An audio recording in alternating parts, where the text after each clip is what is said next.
Today we are testing my mid-priced watercolor paints from Walmart, the Daler Rowney for $10 against my least expensive paint, which is from Dollar Tree. So it was a pack of 5 for $1.25. And also against my most expensive watercolor palette of Winsor and Newton, that's about $20. And we're testing them on 3 different types of paper, and we will compare all 9 paintings at the end and see what we think of each one and which ones are worth it or not and why. So I recommend, if you have a less expensive and more expensive paper and paint, do this test. It is so fun. And honestly, I may not even be completely accurate on like ounce for ounce which paint is more expensive. Let me just say, I found that these are fairly similar and they give enough of the same look to where I can have fun with them and be happy with the results, no matter what kind and what combination I'm using.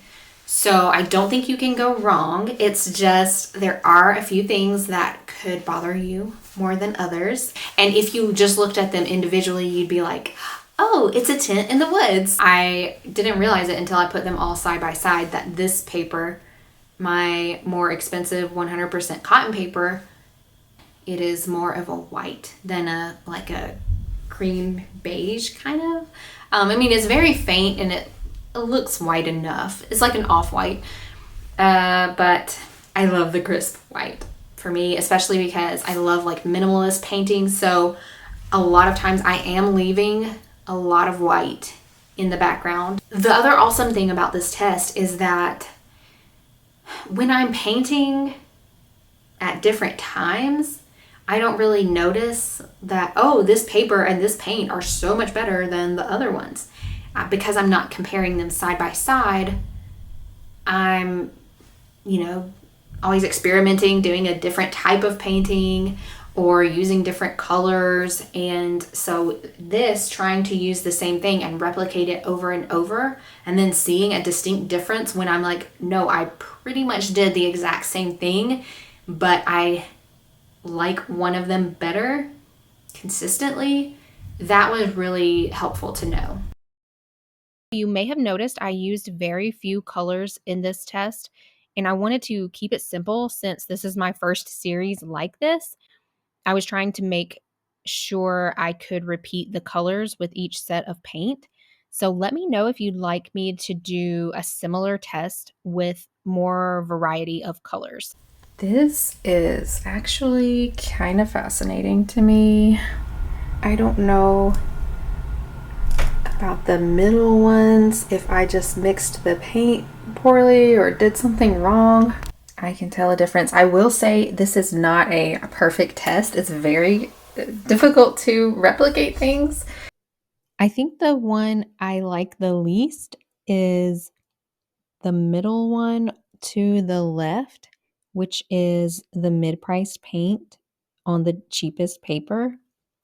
But what I don't like about it might partially be the drawing, but really it's how the paint was mixing and dried, where it looks like 2 colors, which it was. I mixed the 2 colors and it dried with an outline of the darker color, and then the middle is this yellowish color. And I just really don't like the look of that. And it makes it not the peachy color I was going for, but rather 2 uglier colors, in my opinion. Otherwise, I pretty much like them. I definitely noticed the graininess on the first 2 at the top with the less expensive paint, but I don't mind that texture. It kind of gives more shadow and depth and stuff. But I did like all of the ones on the more expensive paper. But it's funny, there's something that I don't like about each thing. So the expensive paper, I don't like how it cuts. So I might have to figure out some other solution for that. And then the mid-priced paint, I don't like how some of it mixes and shows up. I don't know if I was like doing it too fast or didn't mix it well enough, but it gave me trouble, just like the cheapest paint from Dollar Tree is very difficult to mix, and it's kind of coming apart.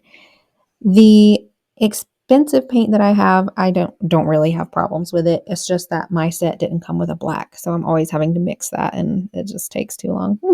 I guess I do still like a middle paper almost as good, but I do like the more expensive paper because of how bright white it is.